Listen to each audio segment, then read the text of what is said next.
ఓం నమ శివాయ. శ్రీమాత్రే నమ. అందరికీ నమస్కారములు. ఆరోగ్యం భాస్కరాదిత్యం అని అంటారు.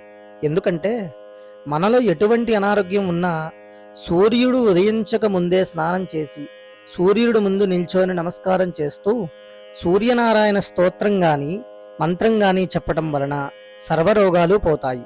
ఆదిత్య హృదయం అనగా సూర్యుడు హృదయం అని అర్థం.